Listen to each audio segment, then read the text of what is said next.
Hello everyone and welcome back. In today's class we're going to be talking about the uterus, which is a very important structure in the female reproductive system. Now the uterus is a hollow pear-shaped organ in the female reproductive system and it is essential for menstruation, fertility and pregnancy.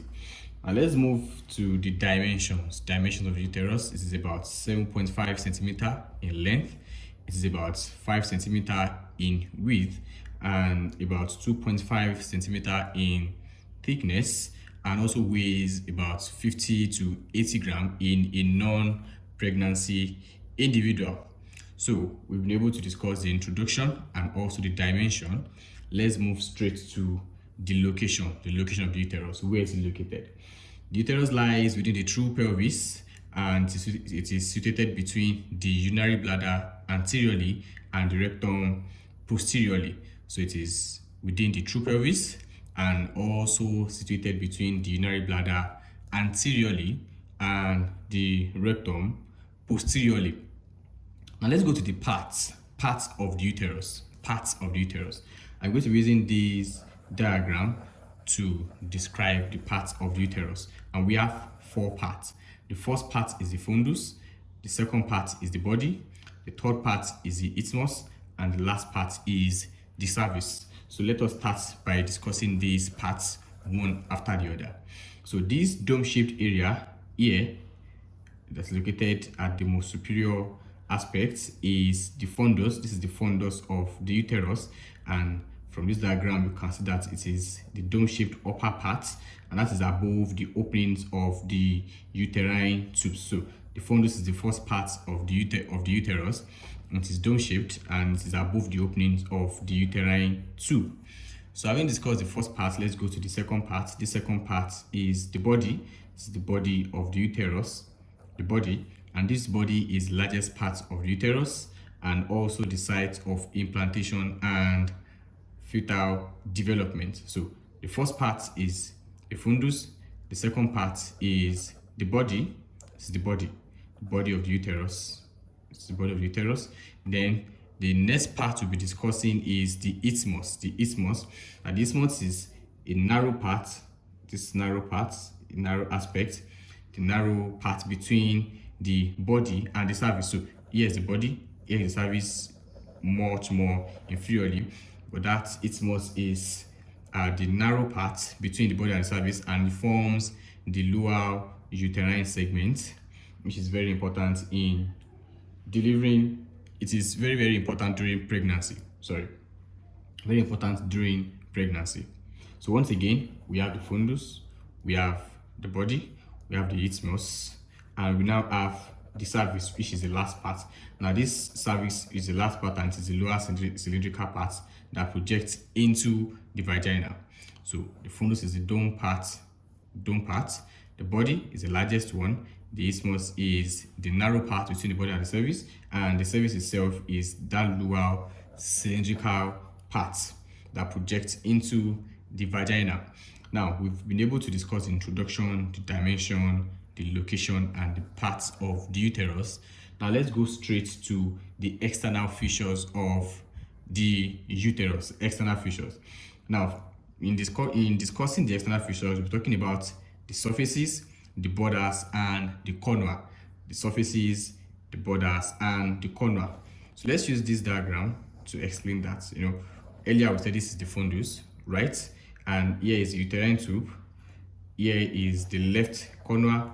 This is the right contour. Here is the anterior surface, that is closer to the front, right? And the anterior surface is also called the vesical surface. You also have the posterior surface, also known as the intestinal surface. Then we also have the right lateral border and the left lateral border. So in discussing the external features of the uterus, you can see it has 2 surfaces, it has 2 borders, and it has 2 contours. So the surfaces are the anterior surface, also known as the vesical surface. We have the posterior surface, also known as the intestinal surface. Then we have the borders. The borders have the right lateral border and the left lateral border. Here is the right lateral border, and here is the left lateral border. So once again, we have the anterior surface, posterior surface, right lateral, left lateral. Then we have the corner, which is the junction between the uterus and the uterine tubes. This junction between the uterus and the uterine tubes, and we have the right corner and the left corner. So once again, the external features, 2 surfaces, 2 borders, and what? 2 corner. So we've been able to discuss the parts, and we've also been able to discuss the external features of the uterus. And the next part we'll be going to is the cavity of the uterus. What are the cavities that can be found in the uterus? Now, this can be treated under 2 major subheadings. We have the uterine cavity and we have the cervical canal. We have the uterine cavity and we have the cervical canal. Now, this uterine cavity is a part labeled in black. This black dotted area. This black dotted area is the uterine cavity, and this part from this diagram is triangular in shape, right? And it has 2 openings. This uterine cavity is triangular in shape and it has 2 openings. Number one is it has 2 uterine openings. We have the opening of the left uterine tube and we have the opening of the right uterine tube. So the uterine cavity has 2 uterine tubes opening. The first one is the opening of the left uterine tube. The second one is the opening of the right uterine tube, and also has the internal OS. It also has the internal OS. So let's go to the second cavity of the uterus. The second cavity of the uterus. Now, the second cavity of the uterus is the narrow passage within the cervix, which connects the uterus to the vagina. So this cervical canal, which is the second cavity, is the narrow passage that connects the uterus superiorly to the vagina inferiorly, and it has the internal OS, that is the upper opening of the internal OS, and also has the external OS. So once again, the cavity of the uterus can be treated under 2 major subheadings. We have the uterine cavity and what? The cervical canal. So the uterine cavity has 2 openings, 2 uterine tubes, and 1 internal OS, while the cervical canal has the internal OS, the upper opening, and also the external OS. So we're able to discuss the parts, the external features, and the cavity of the uterus. Let's now move to the layers of the uterine wall. The layers of the uterine wall. Now we're using this diagram to explain the layers of the uterine walls. This diagram, we're using it to explain the layers of the uterine wall. Now these layers, there are 3 in number. We have the perimetrium, we have the myometrium, and we have the endometrium. So this is labeled perimetrium, this is labeled myometrium, and this is labeled endometrium. So this red part here is the perimetrium. Now this blue part here is the myometrium, while this one labeled in black is the endometrium. So let's take these layers one after the other and discuss them. Now the first one is the perimetrium. And this perimetrium is the outer serous covering that is derived from the peritoneum. So in relation to the layers of the uterine wall, the perimetrium is the most outer layer, right? The most outer layer. So after the perimetrium, you now have what we call the myometrium. This myometrium is the part that is labeled in blue. The myometrium is labeled in blue, and this is the thick, smooth muscular layer. This layer is a thick, smooth muscular layer that is responsible for contractions during labor. So after the perimetrium, which is the outer covering from the peritoneum, the next layer is the myometrium, which is the thick muscular layer that is responsible for contraction during labor. So we've been able to discuss the perimetrium and the myometrium. Let's now go straight to the endometrium, which is the last layer and the innermost layer. So the endometrium is the inner mucosal layer.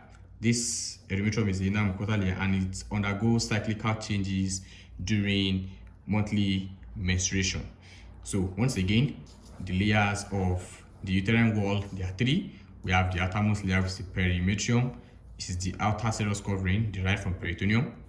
We have the myometrium, which is the thick muscular layer that is responsible for contractions during labor.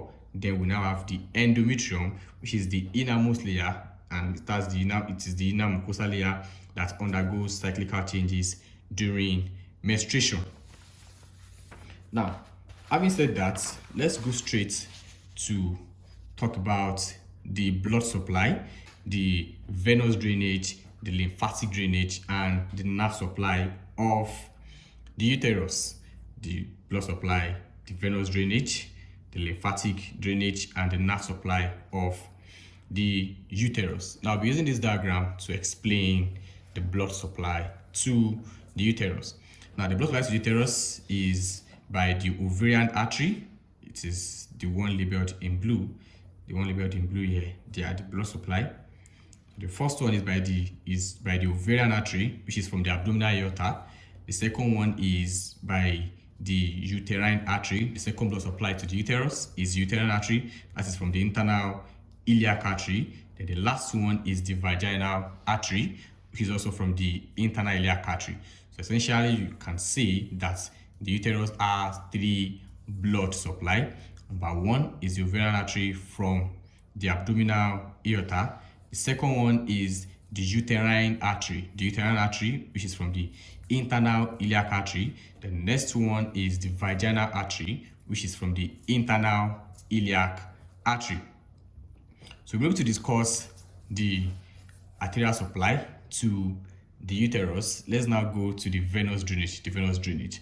Now, the venous drainage of the uterus will be discussed or be explained using this diagram. So you can see here is the uterus itself. You can see the fundus. You can see the body. You can see the isthmus. You can see the cervix here.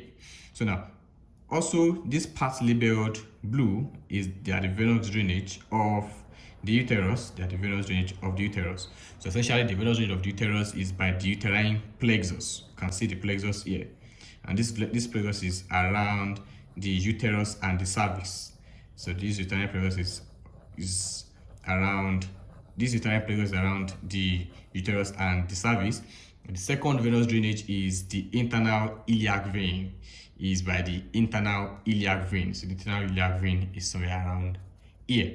So the venous drainage is by the uterine plexus and also by the internal iliac vein.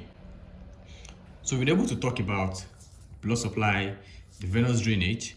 Now let's move to the lymphatic drainage of the uterus. The lymphatic drainage of the uterus. The fundus, the body, and the cervix, they have different lymphatic drainage. They have different lymphatic drainage. Now, the fundus is by the para-aortic lymph nodes. This is the fundus. The fundus is the dome-shaped part, if you recall, right? The fundus is by the para-aortic lymph nodes. Now, the body, which is the largest part, right? Remember that we discussed that the lymphatic drainage of the body is by the external iliac lymph node. Then we have the cervix. The cervix is by the internal iliac and the sacral lymph nodes. So the lymphatic drainage of the uterus is divided based on the body, the structures. So we have the fundus by the para-aortic lymph nodes.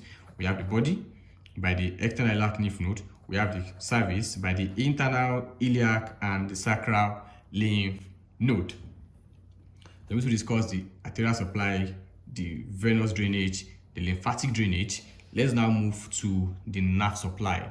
The nerve supply of the uterus can be divided into two. It can be treated under two major subheadings. We have the sympathetic fibers and we have the parasympathetic fibers. So once again, we have the sympathetic fibers and we have the parasympathetic fibers. Now, the sympathetic fibers, they are from the T10 to L2 spinal segments. The sympathetic nerve supply of the uterus, they are from the T10 to L2 spinal segments, and they are involved in vasoconstriction and also to inhibit uterine contractions. So the sympathetic fibers, they are from the T10 to L2 spinal segments, and they are involved in vasoconstriction and also inhibits uterine contraction, while the parasympathetic fibers, they are from the S2 to LS4. The parasympathetic fibers, nerve supply of the uterus, they are from the S2 to S4. That is from the pelvic splanchnic nerve, and they are involved in vasodilation and in stimulating uterine contraction, doing the opposite of this one, right? So we have sympathetic from T10 to L2. We have parasympathetic from S2 to S4. This is involved in vasoconstriction and inhibition of uterine contraction. This is involved in vasodilation and also in stimulating uterine contraction. So having discussed that, let's now move straight to the support of the uterus. Support of the uterus.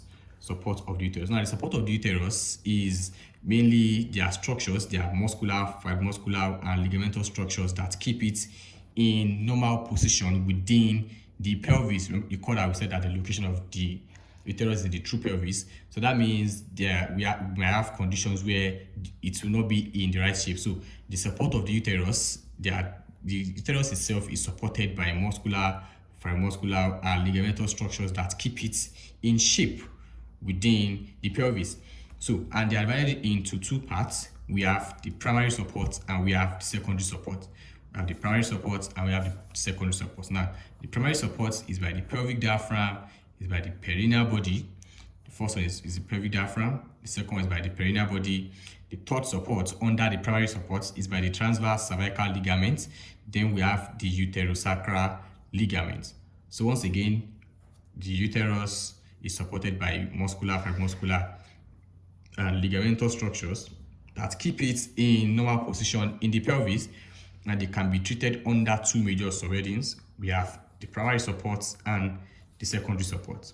Now, the primary support is by the pelvic diaphragm, the perineal body, the transverse cervical ligament, and the uterosacral ligament, while the secondary support is by the round ligament of uterus. So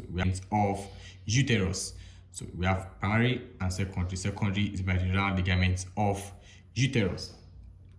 So before moving to the applied anatomy, it's also very important to refresh our memory on the importance or the functions of the uterus. Number one is that it is involved in menstruation. Number two is that it's involved in implantation of embryo. That's a very important aspect. The third function is that it is involved in nourishment and protection of the fetus. It is involved in nourishment and protection of the fetus. Number four is that it is involved in labor and childbirth, while the fifth one is that it is involved in expulsion of fetus during delivery. Now that we've established the functions, let's go to the applied anatomy, the clinical anatomy of the uterus. Number one is what we call uterine prolapse. Uterine prolapse, because we said that the uterus is supported by structures. Now, but then the uterine prolapse is the descent of uterus due to weakened support. So if any of these supports is being weakened, it will cause uterine prolapse. The second one is fibroids. Fibroids can occur in the uterus, and these are benign tumors that arise from the myometrium, which is the second layer of the uterine wall, right? Because I would say we have the perimetrium, myometrium, and the endometrium. So we can have benign tumors arising from the myometrium, and they are called fibroids. Now, the third applied anatomy we'll be talking about is hysterectomy. Hysterectomy is the surgical removal of the uterus. Then we have endometriosis. Endometriosis is the presence of endometrial tissue outside the uterus. This is the presence of endometrial tissue outside the uterus. Now let's move to the next one, which is cervical cancer. Cervical cancer is common malignancy affecting the cervix, and the last one is cesarean section, which is a surgical delivery through the uterine wall. I hope that with this you understand the anatomy of the uterus, and please, if you have any question, do well to drop them in the comment section, and don't forget to subscribe. Thank you so much.